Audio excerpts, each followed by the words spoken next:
Ha scelto la Rossa Castello, tradizionale roccaforte del centro-sinistra, la deputata Giorgia Meloni, leader di Fratelli d'Italia, per visitare Venezia, a un mese di distanza dalla quarta eccezionale.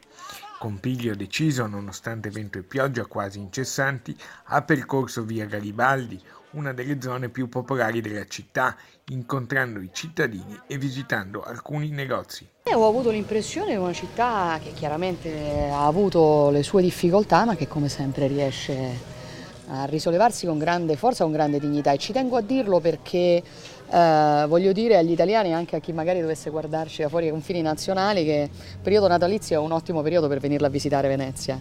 Questa è una città che non deve dare l'impressione appunto di essere insicura o di non essere pienamente nella possibilità di accogliere i tanti turisti. Ad accompagnarla nella sua visita veneziana, tra gli altri Raffaele Speranzon, responsabile locale del partito, il vicepresidente del Consiglio regionale del Veneto Massimo Giorgetti, nonché la vice sindaco di Venezia Luciana Corre e l'assessore alla pubblica sicurezza Giorgio Deste.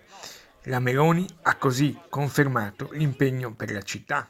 È stato inserito un emendamento del relatore che ricalca degli emendamenti presentati da Fratelli d'Italia per estendere alle zone portuali del nord la zona economica speciale che era prevista per alcune realtà del Mezzogiorno, tra queste Venezia, Trieste, Genova. Sul Mose nessun dubbio.